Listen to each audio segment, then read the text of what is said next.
Buat teman-teman yang ingin mulai investasi emas tapi ngerasa gajinya pas-pasan, jangan khawatir. Masih bisa kok caranya untuk invest emas, tapi memang harus strategis. Mungkin ada di antara teman-teman yang ngerasa gajinya cuma numpang lewat, udah sebulan kerja keras, gaji hanya mampir sebentar di rekening. Jangankan untuk investasi, untuk kebutuhan sehari-hari aja susah. Tapi kalau kalian punya impian untuk nabung emas, jangan minder dulu. Nggak perlu punya gaji gede kok untuk mulai beli dan menabung emas. Ada beberapa cara yang bisa kalian coba bahkan dengan gaji yang pas-pasan. Yang pertama dan paling penting, ubah dulu mindset kalian. Nabung emas itu bukan seperti barang mewah yang harus langsung habis banyak. Kalian bisa mulai dari yang kecil-kecil dulu. Misalnya aja kalian sisihkan uang 50.000 atau 100.000 setiap minggu, mungkin kedengarannya nggak banyak ya. Tapi kalau dikumpulkan lumayan banget loh. Dengan uang segitu, kalian bisa membeli emas digital. Ada banyak aplikasi sekarang yang memberi layanan nabung emas digital. Kalian bisa beli emas mulai dari 0,01 gram. Jadi, nggak perlu nunggu punya uang jutaan dulu untuk beli emas batangan. Cara yang kedua, manfaatkan promo atau cicilan. Beberapa toko emas atau platform investasi sering memberikan promo atau program cicilan. Kalian bisa manfaatkan ini untuk membeli emas yang harganya lumayan. Misalnya ada program cicilan emas tanpa bunga. Nah, ini bisa menjadi solusi untuk kalian yang ingin punya emas fisik tapi tidak bisa langsung bayar tunai. Tapi, pastikan kalian bayar syarat dan ketentuannya baik-baik ya. Jangan sampai cicilan ini malah menjadi beban. Ketiga, jual beli emas lama. Kalau kalian punya perhiasan emas yang jarang dipakai, coba kalian pertimbangkan untuk dijual atau ditukar. Emas itu aset yang nilainya cenderung naik. Jadi, perhiasan yang kalian beli beberapa tahun yang lalu mungkin harganya sekarang sudah lebih tinggi. Uang dari hasil penjualannya bisa kalian pakai untuk membeli emas baru yang lebih kecil atau buat menambah tabungan emas digital. Atau kalau kalian punya perhiasan emas lama, kalian juga bisa tukar tambah di toko emas. Selanjutnya, kuncinya adalah disiplin. Mau berapapun uang yang kalian sisihkan, kalau nggak disiplin ya percuma. Jadikan nabung emas ini sebagai kebiasaan rutin. Kalian bisa atur fitur auto debit di aplikasi nabung emas supaya tiap tanggal gajian, uangnya langsung terpotong untuk beli emas. Dengan begitu, kalian tidak akan gampang tergoda untuk menggunakan uangnya untuk hal lain.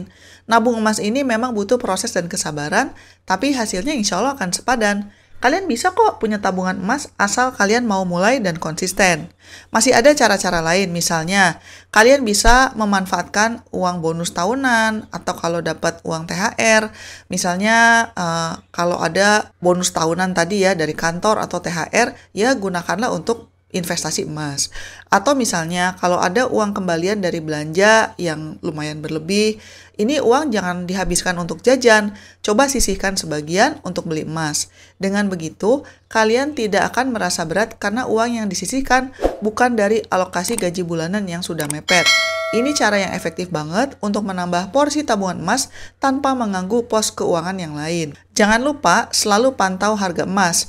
Walaupun tujuannya nabung jangka panjang, tapi nggak ada salahnya kalau kalian memperhatikan pergerakan harga. Kalian bisa beli emas terutama kalau harganya lagi turun. Misalnya pas ada koreksi harga, kalian bisa langsung menambah porsi tabungan kalian. Meskipun harganya cuma beda berapa ribu gitu ya, tapi kalau dikumpulkan lumayan juga. Aplikasi emas digital biasanya punya fitur notifikasi harga, jadi kalian bisa langsung tahu kapan harga emasnya lagi turun. Satu hal lagi yang sering dilewatkan adalah jangan lupa untuk memperhatikan biaya-biaya lain. Misalnya saat beli emas, baik digital maupun fisik, biasanya ada biaya administrasi, biaya penitipan, ataupun biaya cetak. Walaupun kecil, tapi kalau terus-terusan, ini bisa mengurangi keuntungan kalian. Jadi, cari platform atau toko emas yang biayanya rendah atau bahkan gratis. Bandingkan beberapa opsi sebelum memutuskan. Misalnya aja ada platform yang menggratiskan biaya penitipan sampai berat emas tertentu. Ini bisa menjadi pertimbangan untuk kalian. Dan sabar aja, nikmati juga prosesnya. Nabung emas itu bukan balapan, nggak perlu buru-buru ingin cepat kaya dari emas. Anggap saja ini sebagai investasi jangka panjang yang aman dan relatif stabil. Emas bisa jadi pelindung nilai kekayaan kalian dari inflasi. Jadi, meskipun gaji kalian sekarang pas-pasan, tapi kalau konsisten dan disiplin, insya Allah suatu hari kalian akan melihat tumpukan emas yang kalian kumpulkan dengan jerih payah. Rasanya pasti puas banget. Kalian bisa kok nabung emas dari sekarang, yang penting jangan ditunda lagi. Tapi mungkin sebagian penonton di sini bertanya-tanya, apakah benar emas itu instrumen investasi yang aman? Bukannya harganya juga pernah turun ya? Ya memang sih harga emas pernah turun dalam waktu yang lama. Tapi meskipun demikian, emas masih dianggap sebagai salah satu instrumen investasi yang relatif aman, terutama kalau dilihat dari perspektif jangka panjang. Kenapa emas dianggap aman? Ada beberapa alasan. Yang pertama adalah pelindung nilai di saat krisis. Jadi emas ini dikenal sebagai aset lindung nilai. Ini berarti saat kondisi ekonomi tidak menentu, pasar saham anjlok, atau terjadi krisis geopolitik, harga emas justru cenderung naik. Para investor akan beralih ke emas untuk melindungi kekayaan mereka dari ketidakstabilan. Contohnya setelah krisis finansial global tahun 2008, harga emas naik secara signifikan. Yang kedua, tahan inflasi. Emas ini memiliki kemampuan untuk mempertahankan nilainya di tengah inflasi. Saat nilai mata uang kertas tergerus karena kenaikan harga barang dan jasa, harga emas cenderung ikut naik. Ini membuat daya beli Anda tetap terjaga. Yang ketiga, likuiditasnya tinggi. Emas ini sangat mudah diuangkan atau dijual kembali. Emas diakui secara global dan bisa dijual di hampir semua negara. Proses menjual emas fisik atau digital jauh lebih cepat dan sederhana dibandingkan kalau menjual aset lain seperti properti. Selanjutnya, tidak tergantung pada pihak ketiga. Investasi emas fisik tidak melibatkan pihak ketiga seperti perusahaan atau bank yang berisiko bangkrut. Kepemilikan emas memberikan kendali penuh kepada Anda sebagai pemiliknya. Tapi sebagai catatan, ini untuk investasi fisik ya. Kalau investasi digital itu beda lagi. Kemudian faktor selanjutnya adalah nilai jangka panjangnya cenderung naik berdasarkan statistik. Meskipun memang ada fluktuasi harga dalam jangka pendek, tapi secara historis, harga emas cenderung mengalami kenaikan dalam jangka panjang. Banyak ahli keuangan merekomendasikan emas sebagai bagian dari portfolio investasi jangka panjang untuk tujuan diversifikasi dan stabilitas. Tapi kenapa harga emas pernah turun? Ya, pada kenyataannya memang harga emas tidak selalu naik ya. Ada beberapa faktor yang bisa menyebabkan harga emas turun, terutama dalam jangka pendek. Misalnya aja, kalau kondisi ekonomi global lagi stabil. Ketika kondisi ekonomi global membaik, investor cenderung beralih ke aset yang lebih berisiko, namun berpotensi memberikan imbal hasil yang lebih tinggi seperti saham. Permintaan terhadap emas sebagai aset yang lindung nilai akan cenderung menurun, sehingga harganya tertekan.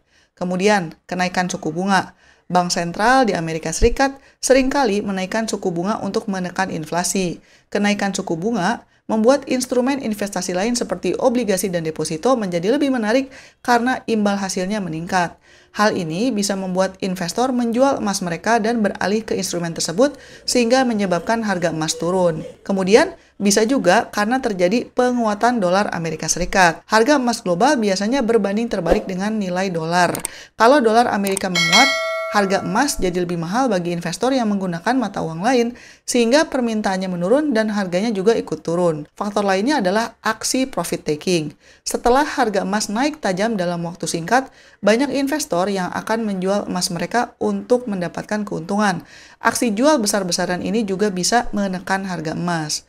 Jadi kesimpulannya, ketika orang mengatakan bahwa investasi emas itu relatif aman, mereka merujuk pada sifatnya sebagai aset pelindung nilai dalam jangka panjang dan kemampuannya untuk bertahan dari ketidakpastian ekonomi, inflasi, dan gejolak pasar lainnya. Meskipun harga emas bisa mengalami penurunan dalam periode tertentu, itu adalah fluktuasi yang wajar dalam pasar.